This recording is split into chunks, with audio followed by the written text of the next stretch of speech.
Hello and welcome to this Grimrock model tutorial.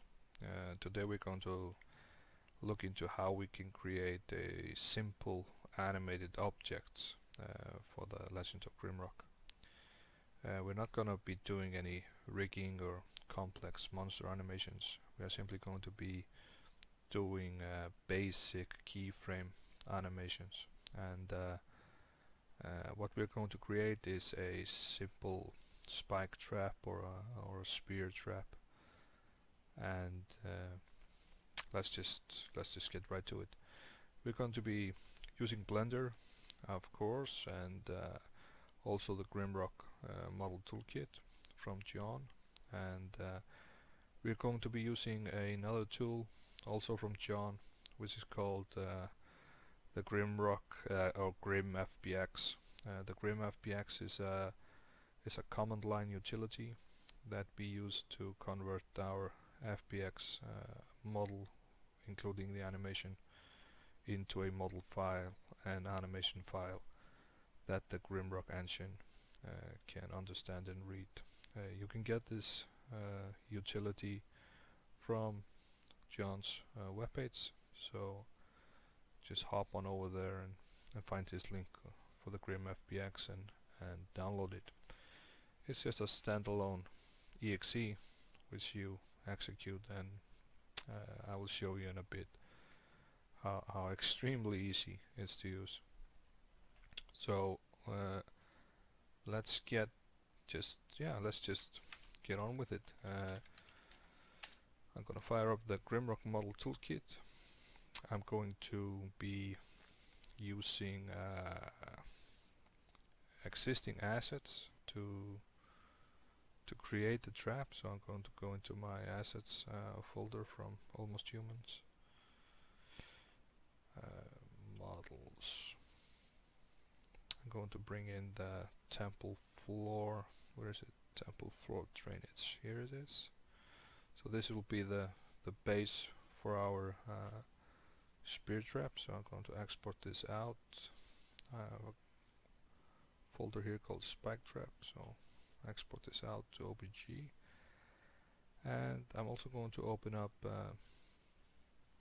the skeleton spear, which is right about here, and this will be the spears that shoot out from the floor. So let's export this out as well, like this, and then just bring it into Blender. This is a spear, and let's import the floor as well. So here we go. When you convert a model to an OBJ format, it always scales up. It scales to 100 times the size that it needs to be inside the engine. So it's easy to fix. Just go to the Object tab, and we just scale it down by 0.01 on all axes, of course. So now the spear is in the correct size, and now we have the floor as well in the correct size, and the iron portcullis.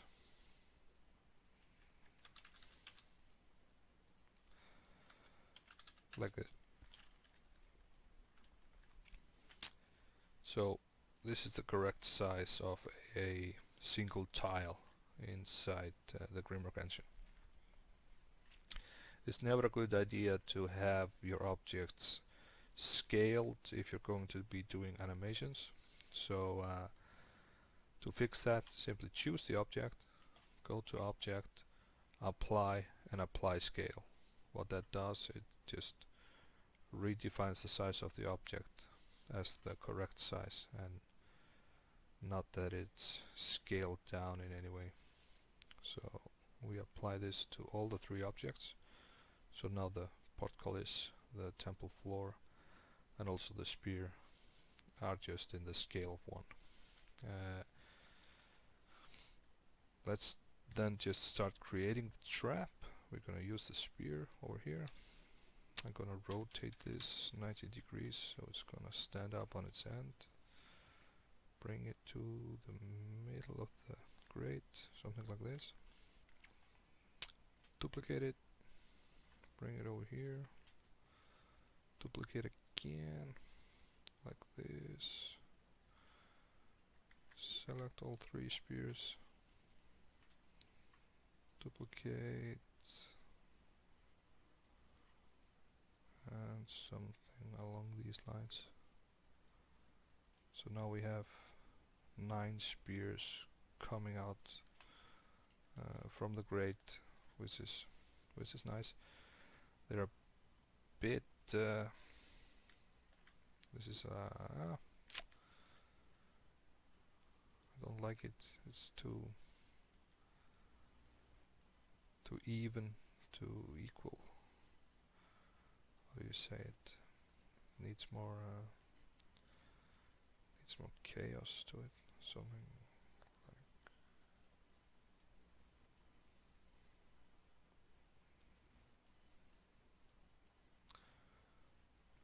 Yeah, something along these lines. Then let's go to the top and rotate them around so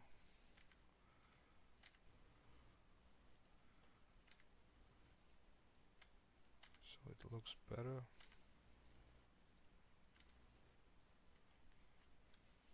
Like this. Yeah. So now we have the spears, the spear trap. The next thing to do is simply select all the spears and create a single object out of them, which just simply click join. And this is the origin of the object, and that's quite important, and I will explain that just in a couple of seconds. I think it's best to explain it by simply opening up something like the button, wall button. Here we go. Where is it? Wall button. So this trap is going to be a button. We need to somehow fake a button to be a spear trap, and that's actually quite easy to do. If we take a look at the original wall button, we can see that it has a model file, and then it has a single animation file, which is the press animation. So what we are going to do is we are going to create the animation of the spears as a single animation where they are shooting out from the grate and going back down in a single file. So the button can be triggered and this will then shoot out and go back down. I told you the origin was important, and the reason is that the button model, it basically has 2 nodes that are really important. It's the root node and the bottom mesh. And the bottom mesh, that's actually the clickable part of the button. So if you would click this in the game, the animation would play and the button would get triggered. So the origin of the spears, which we got down here, this is the location of the bottom mesh node. So what I'm going to do is I'm going to transform the origin to the center of the mesh, center of the spears. So down here is where the clickable part of the button will be. This is quite handy for us, since it will mean that it's nearly impossible for the party to click the button and somehow trigger the spear trap. We will simply be using scripts to trigger the trap, so there's not the side effect of the party somehow being able to click some pixels in the game engine and getting that trap to trigger. So this is where this is going to be. I also told you that the root node is important, and this is basically the center of the model, and it determines where it's going to be placed within the game engine. So since this button is a wall asset, its placement is the wall, it means that it looks for the root node, and the root node will be placed where the floor and the wall meets. So for example, the floor will be coming here, the floor will stop here, and then the wall will take over and go up, and the model of the button will just lie on top of the wall and being clickable. So what we need to do, we need to basically recreate this scene inside Blender, where we have a root node, and then the trapdoor, sorry, not the trapdoor, the spear trap will be laid out, so it will be lying on the floor in front of the root node, coming down here and occupying a single tile within the game engine. So the best way to do that is to insert into this scene an empty axis, and we just go to the create tab and we choose empty, and then pops into existence this empty thing over here, and this is the node that we are going to place in the center of this model, and in the absolute center. So I'm going to move these to a new layer so they're simply not in my way. I'm going to choose this empty axis and bring it close to the center, something like this, and then just go object, snap, and selection to grid. So now I have snapped the empty to the absolute center of this scene, and I'm going to rename the empty root node like this. So this will be my root node. Let's bring back these guys, bring them back into the first layer like this, and now we need to offset the model from the root node, and to do that the root node needs to be the parent of all the other models. That is extremely easy to do. You simply choose the iron portcullis, for example. You got the parent dialog box down here, and we say the root node is your parent, and the weapons also, the root node is their parent, and the floor as well. So now we have a hierarchy in the model which is alike to the hierarchy that is present in the original button.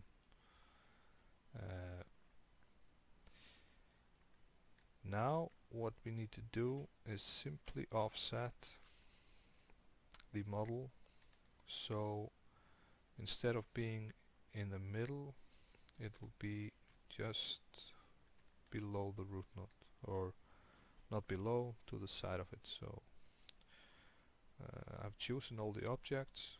I'm going to move them about, but I want to have absolute control of where I move them, so I'm going to snap them to the grid. So now it's snapping to the grid, and as you can see, now it's in the middle, and now we've gone too far, since this is the line of the wall in the Grimrock engine, and here we have our root node, and I need to bring this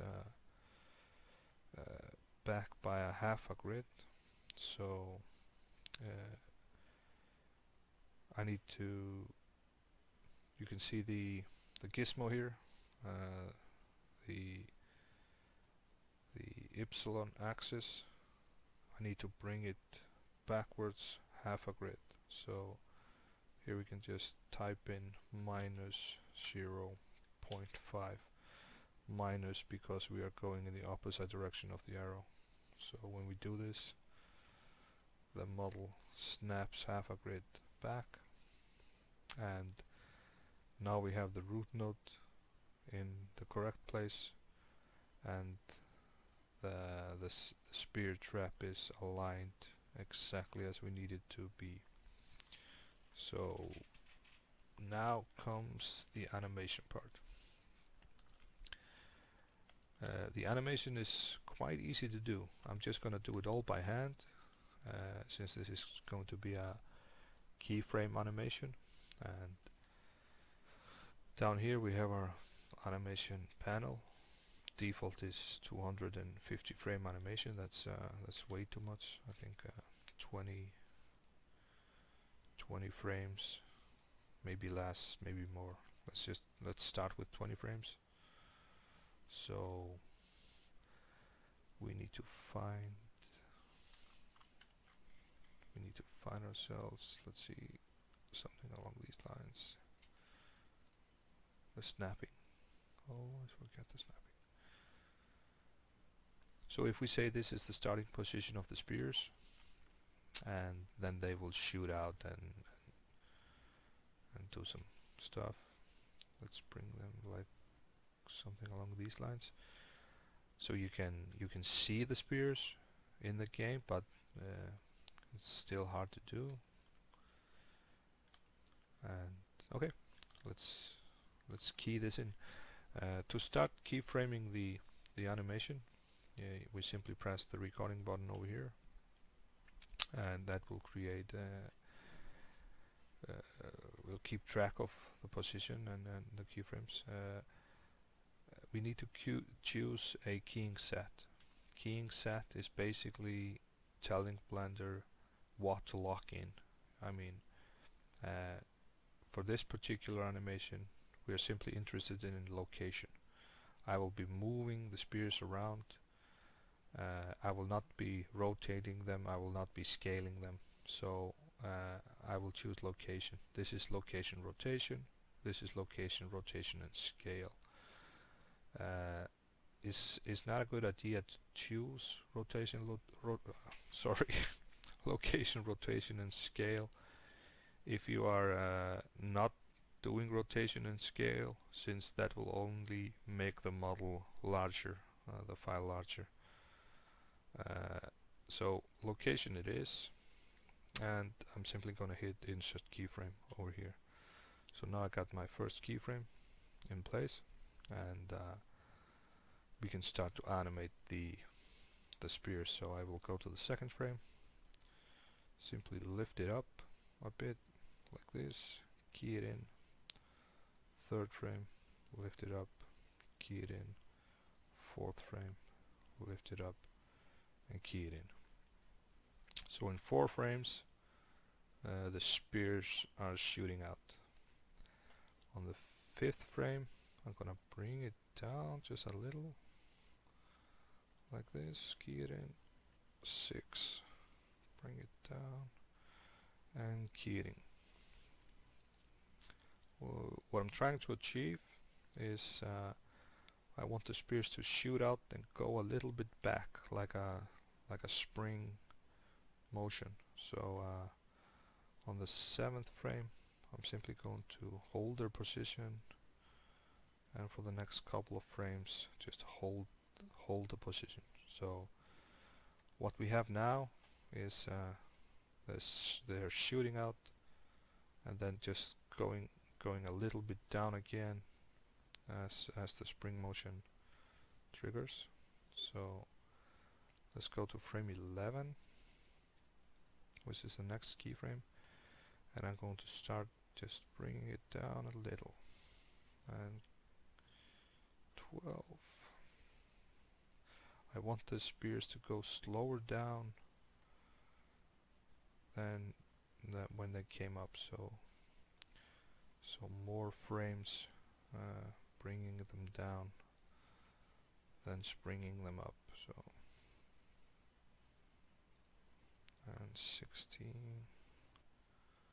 like this, and 70 like this. And let's shorten the animation to 17 frames. So now what we have is this. Spears are springing out, stopping for a couple of milliseconds, and then going back down. So this is it. This is the animation. So are we forgetting something? Yeah, we were forgetting. When we brought this to an OPG format, we lost the shading groups. So the grade is not shaded. So let's smooth shade that, and the spear as well, like this. And this is still holding true. What we can do now is we can export this out to an Autodesk FBX format. And I'm going to export this out as an SX Spear Trap FBX. Put it into the Spike Trap folder here. The default settings, they usually work fine for me. I mean, there's nothing. The animation is included, and so all actions are included. So I've not been messing around with this. I've just simply exported it out with the default settings. So if we take a look at what we've done so far, is that we, oops, wrong folder. We have the Spike Trap folder here. These are the OPG objects that we exported in the beginning, and now we have a Spear Trap FBX file, which basically is the model and the animation. There's one thing I think I forgot. Did we remove all the doubles? No, we didn't. Whoa. Always a good idea to remove all doubles from your model. So now I've removed all the doubles from this. I'm going to export this out again, overwrite the existing file, and here we go. Now comes the part where we use the command line tool to convert this file into two separate files. We're going to convert it to a model file and convert it to an animation file. And this is really simple. I'm simply going to put the model file in the same place as I have the command line utility. I'm going to fire it up. Then I'm simply going to drag the model into the window and release and hit enter. What happens is the command line utility converts the FBX into two separate files, which is the model and the animation. And it gives me some information here about polygons and stuff like that. Completed with success. Some warning about duplicate names.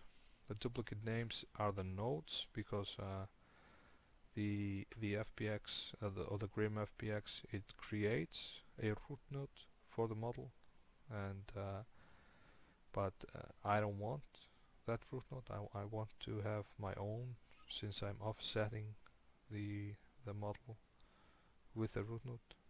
If I would simply not create this node, then the GrimFBX would create a root node for me in the center of this model, and then the position of the model in the game would not be correct. So that's not what I want.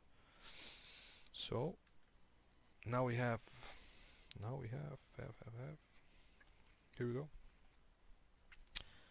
model file and a animation file, and the animation file is given a name that's maybe a bit too long.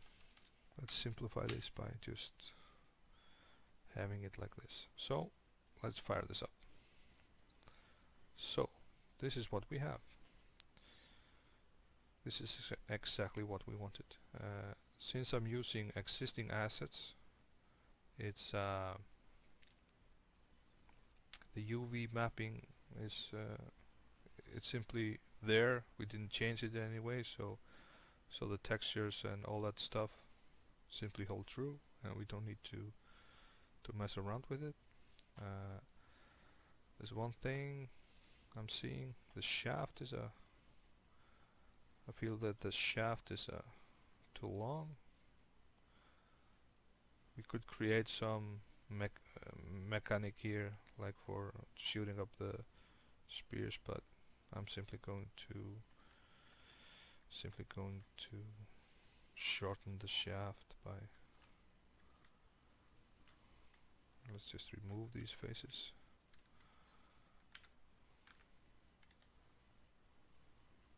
Like this. And snap it into place with this. It doesn't matter if the spears stick out at the bottom. No one will see that. So weld it together again. Export.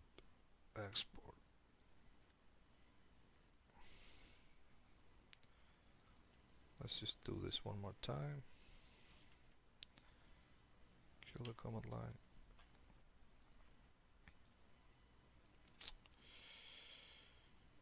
Wrong folder again. Here we go. This is the newly exported file.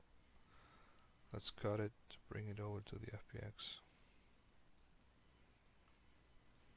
and drop it into the window, converting it.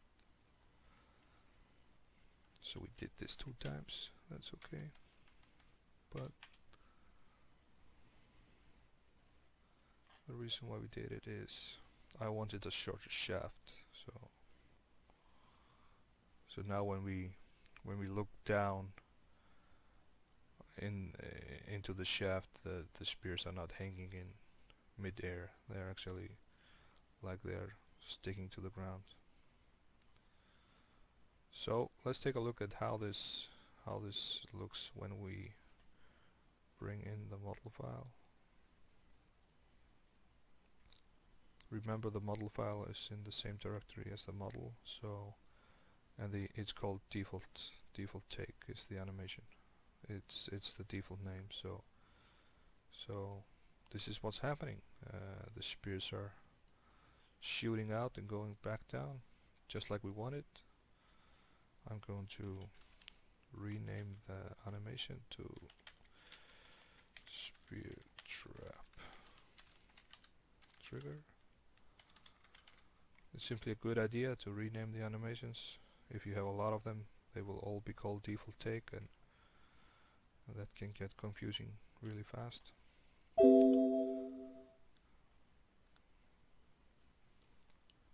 And let's recalculate the tangents on the model, recalculate the normals, and then save the model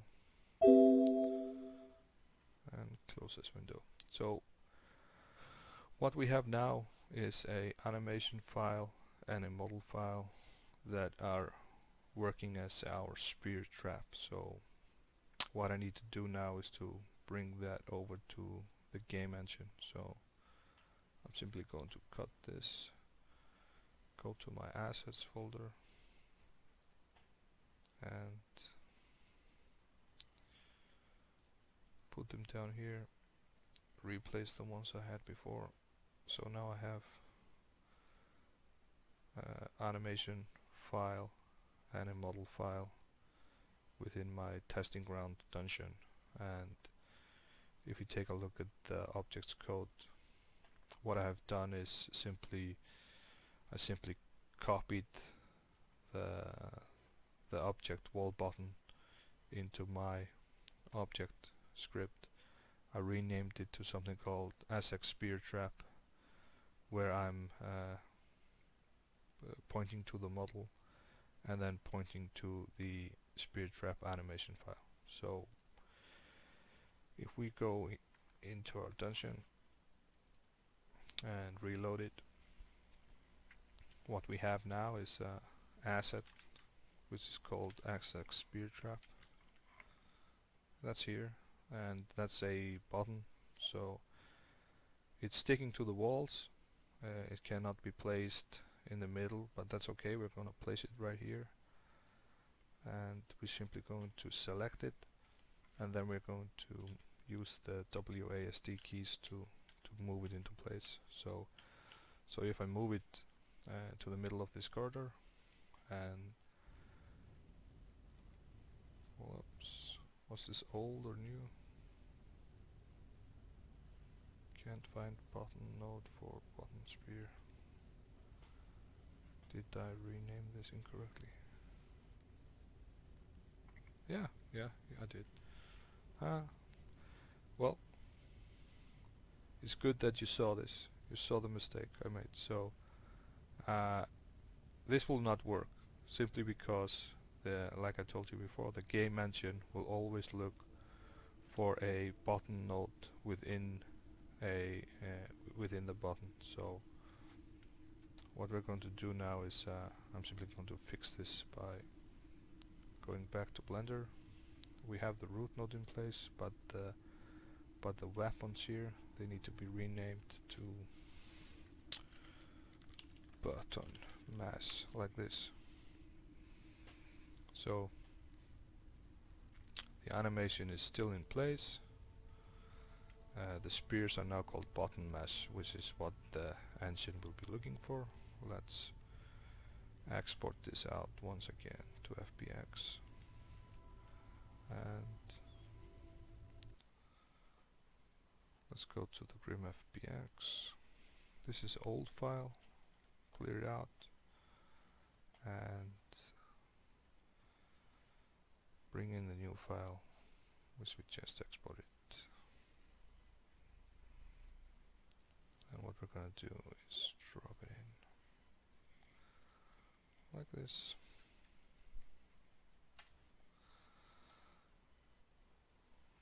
And now we have the pleasure of doing this all over again.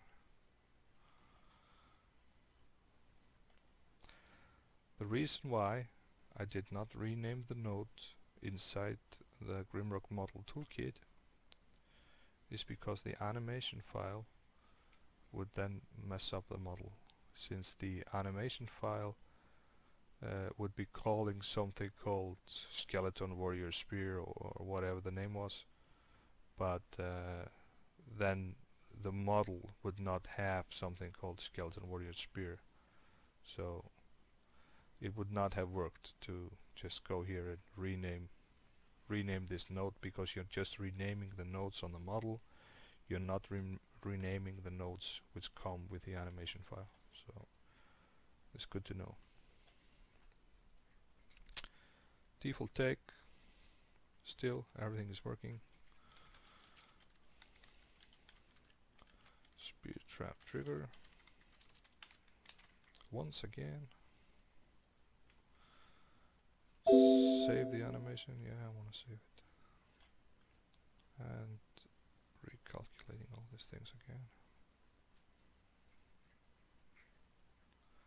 And saving the model. Like this, so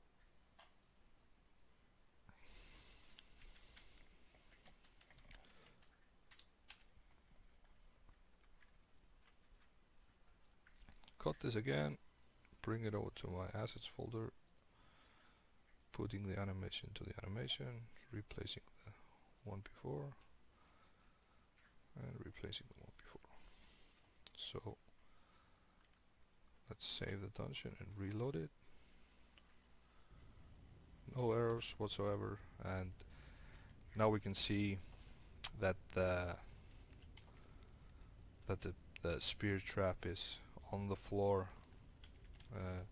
Of course, since this is a wall asset, it's not replacing the floor, but that's easily fixable.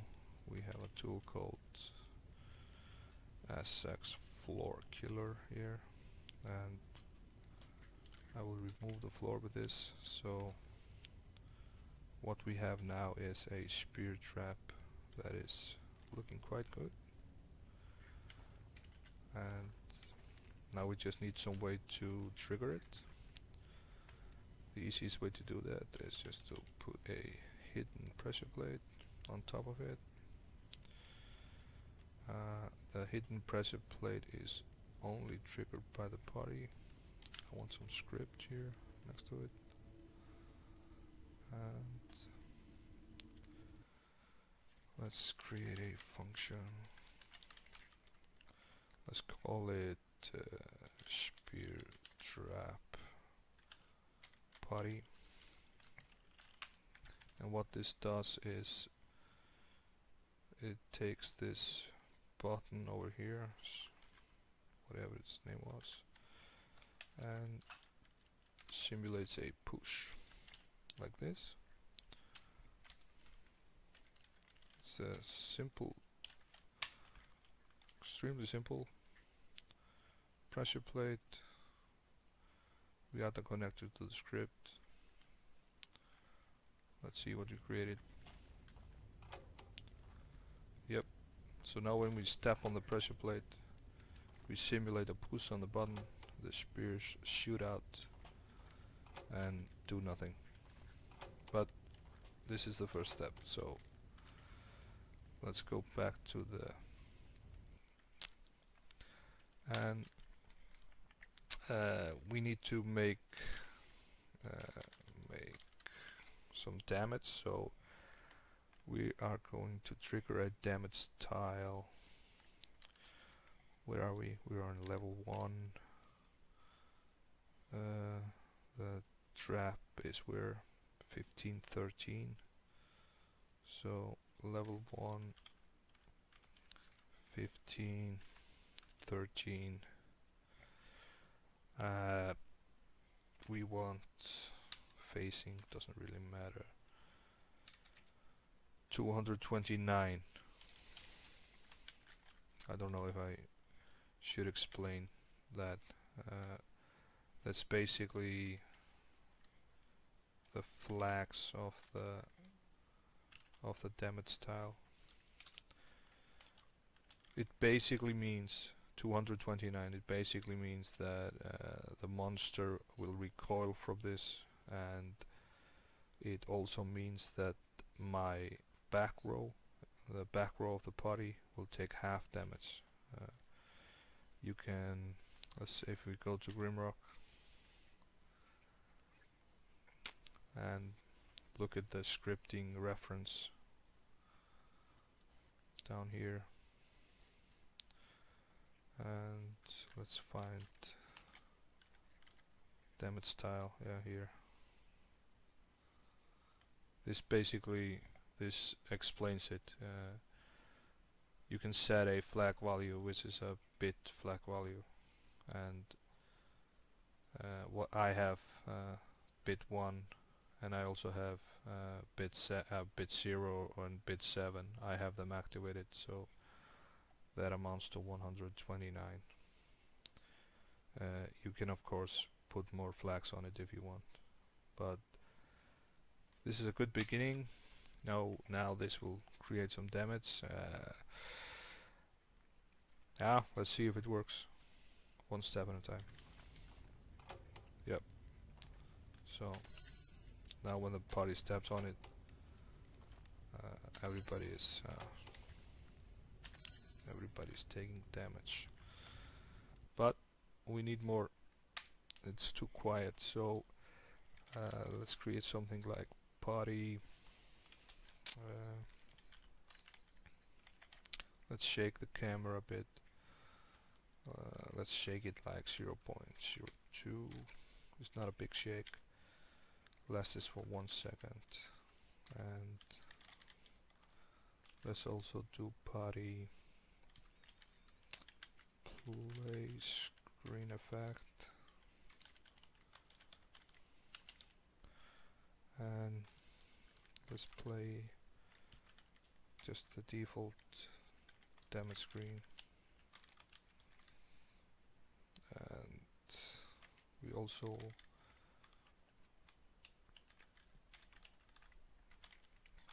let's get some champion to scream out, just the first one. Uh, let's play. Dear God, I can type. Play damage sound. Yep. Let's save this and check what we have. We have a crash because I can't type. This is of course camera.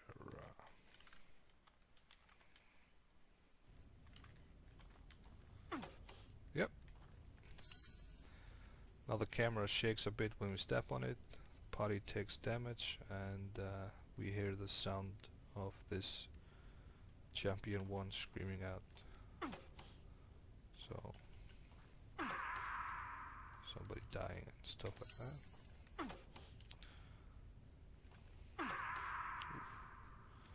So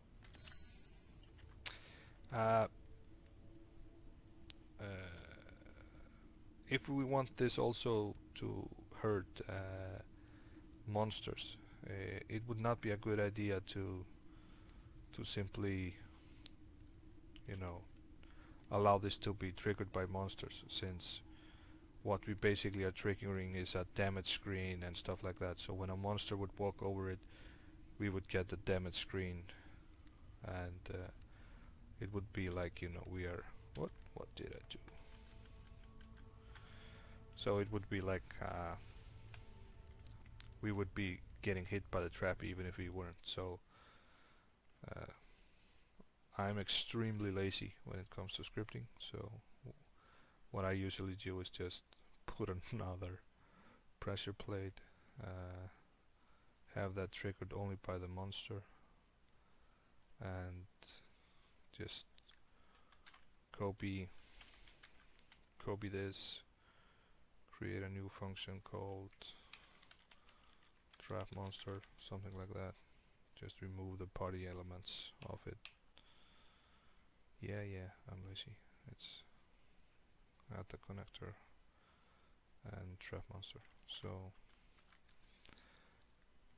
if we would put somebody there, like a skeleton warrior or something like that, let's put him here, and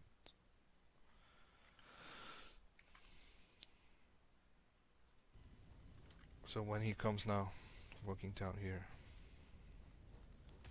he takes damage from the trap, but we don't get the effect or the screen effect playing or anything like that. But when the party walks over it, we get it, and then again he will take damage from it. So our little spear trap is looking quite good, and let's walk over it one more time for good measure. Of course, we could do something more. We could put a timer on it, and we could put some some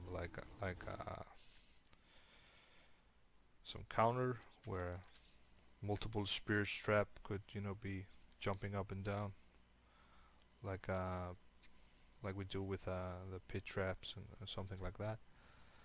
But basically, this is the simplest way to create some animated objects for Grimrock. So we can see the spears down there below,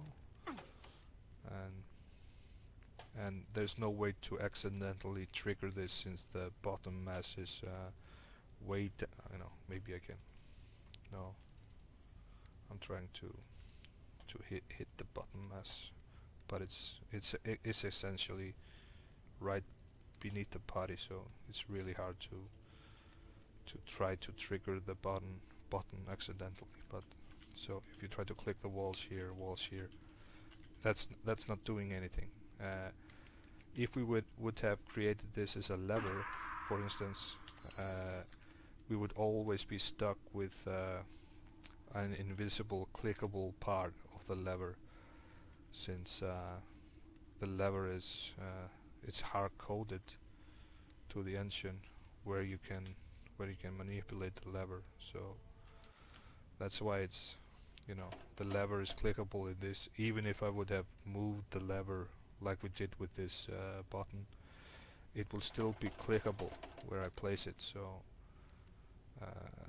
that's a disadvantage of using a lever, and it's an advantage of using a button. But the lever has two animations, so you can define an open animation and a close animation, but the button only has this one animation. So sometimes it's more convenient to use a lever if you can somehow get past the clickable part, but in most cases a button is doing the job quite nicely. Of course, this is just an example of what we can do in a really short amount of time, but we could have, of course, rotated the spears, and we could have made the animation more complex, but not for now. It's this was hopefully some good insight into how to create simple animated objects for Grimrock. So I hope you enjoy. Thank you.